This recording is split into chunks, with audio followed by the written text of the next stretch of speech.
KMVT Sports, Friday Night Blitz.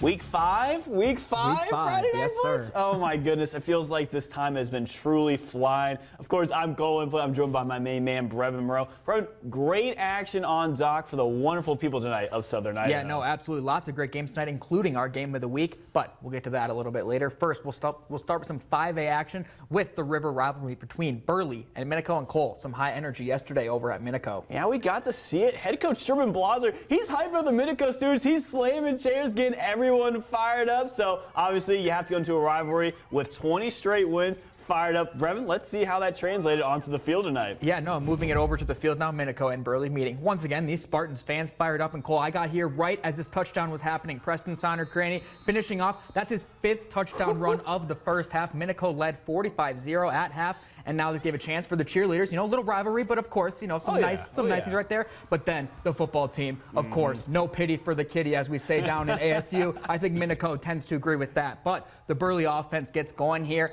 Swatted actually first by Minico, but then their offense get going. It's a 4th down conversion here, pass back by the the Burley backup QB, and then it's a touchdown in there as well for Mark Loveland. Yes, the brother of Colston, but then on the very next drive for Minico, it's just going to be Preston Sonner-Craney again. Getting in the end zone, that's touchdown 6 on the night. Minico, they roll over their rivals for the 21st consecutive year, 64-17 over Burley. You're saying he's going to be an all-state runner. Yeah, he would be my Heisman if there was a Heisman for high school. No question. Well, over to Twin Falls High School tonight. The Bruins lead Mountain Home 22-0 in the third. Ty Hess, quarterback keeper, runs through a body for the score. Twin goes up 29-0. Ooh, some you let him know about it there, yeah. Now, how about this ensuring drive? Kickoff to Jacob Christensen, who hands it to Josh Bullock, and Brevin, he is gone. The blink of an eye gets by the Twin Falls defense. Mountain Home gets on the board with this big-time return. They would get the ball back, however, couldn't do much. They would need to punt it away, and it goes over his head instead. Twin has it, nice and easy recovery in the red zone. They're going to switch out quarterbacks. It's William Marlowe now under center.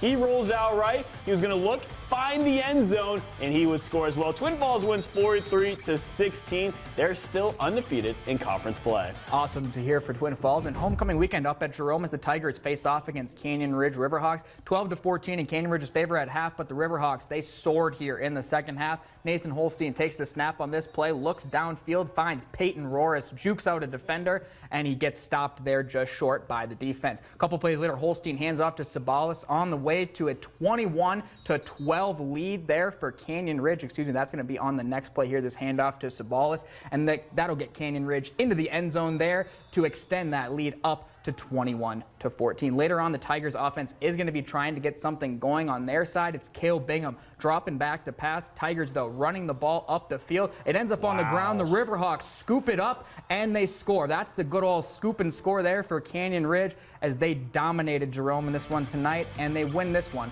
34-12. Gotta love the scoop and score. Gotta love it. Gotta love it. And coming up, some action over at Buell High School, and we'll have more on that one after the break. Welcome back into Friday Night Blitz. The action continues in 4A for a conference matchup between the Wood River Wolverines and the Buell Indians. But before that, a huge shout out to Buell head coach Josh Creasy and his wife Raymond on having their daughter Sierra. Congratulations to them. Congratulations. Only a couple of weeks old, making her first appearance tonight, all decked out in the Buell gear as well. We love to see it. Well, into the action. Let's see if the baby bump helped with the action on the field. Buell scored first, up 7, now with Wood River. Toss to Timon Shell. Trick play. He's thinking deep. He fools everyone. Cash Hunter wide open, 60-yard touchdown pass, and just like that, we're tied at 7. Well, the Indians didn't like that. Next drive, toss to Felipe Villegas. He would get to the edge, and see ya, breaks the tackle, 41-yard score, and Buell back up on top. The home crowd is loving what they're seeing. Second quarter with the Wood River. Wilder Graff across the middle. Ball popped up in the air and picked by Fabi Pierce. He would give the Indians great field position for a handoff to their main man, Gabe Finley. He scored once already. How about number 2? And he ran through somebody on his way for the touchdown. Buell wins this one big to open up conference play, 44-14, over 300 yards rushing. That's a ton. and that's a big boy. That's a big man. Just wait till you see him in wrestling. Oh my goodness. Other 4A score, only one more in action tonight, and that was Filer. They hit the road to take on Marsh Valley, falling 27-20. They were down 20-0, so they did battle back, but just wasn't meant to be tonight. Yeah, no, just good battle back though in that one. And now, Colts, our game of the week, a championship rematch from then 2A, now 3A state championship from last year. It's Westside taking on Declo. And Westside actually attempted to plant their flags at midfield, but they were stopped by a line of Declo players, and that fired Declo up because on their first drive, Hayden Thaxton tossed one up to Landon Silcock, who somehow comes down with that one. Pass. What a catch there by him. Fourth down for Declo. Thaxton looking out of the backfield. He finds Gavin Rasmussen. That is going to be just enough there for the first down. Declo keeps it moving on their first offensive drive. And then in the red zone, Thaxton, his third pass of this drive, he hits Preston Wharton in the end zone. Declo opens the scoring 6-0 after the missed extra point. And now check out this defensive highlight. Handoff for Westside. It's Gavin Rasmussen. He's going to pick him up and then throw him right down there emphatically. That was a huge defensive play. Fourth down now for Westside. But it's going to be a fake on this one. And Cole, I thought I saw a fake on this one initially, but he ran out this side. They would pick up the first down. They wouldn't score on that drive or any other on the game as Declo hangs on for a 6-0 win to get some revenge in that state championship rematch. Wow, that's a great way to win. Shutout, 6-0, nice defensive battle. And speaking of some maybe shocking results here, Glens Ferry gets a big win and hands Raft River their first loss, 32-8. Valley, they go across the river and they dominate Murtaugh, winning 68-34 in conference play. And then in Oakley tonight, Hagerman beats Oakley 76-12. Oakley 0-5 to start this season. Tough start for them, but Wyatt Mavenkamp threw for 5 scores and rushed for another 4. And his 4 of his passing scores, which are all-state receiver Kai Kendall. So big win for the Pirates up over there. And coming up, some 8-man action. It's a battle between Richfield and Dietrich. You won't want to miss it.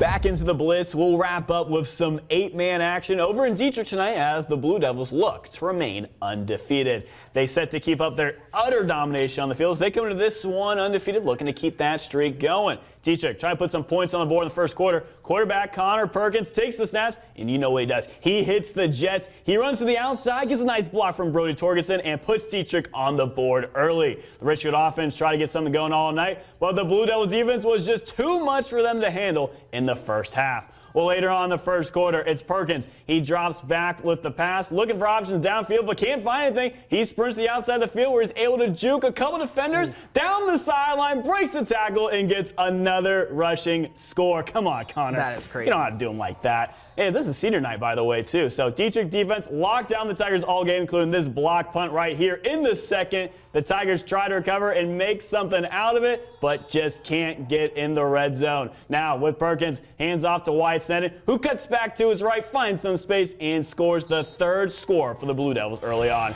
They dominate, and they take this one at home, winning 58-6. Other 1A scores, Carey continues to roll. Brevin, can I hear it? Can I hear it, That's Brevin? the Friday Night Smackdown of this week. Give us there it is. Friday Night Smackdown 70-6 over Hanson. Meanwhile, Shoshone looking great so far on 2024, winning 82-12 over Castleford. A lot of great games tonight, but I do think that Glens Ferry one was a big shocker. Yeah, that definitely surprised me. I know we kind of been talking about it a little bit. That was a huge surprising one, but it sets up some great contests in 2A the rest of the way. Definitely. Well, we'll have some other great games, including our game of the week next week, Gooding and Buell 4A SCIC. It should be a fun one. Yeah, it should be a great matchup over there in Buell. Hope to see you back here to watch those highlights. We'll see you next time here on Friday Blitz.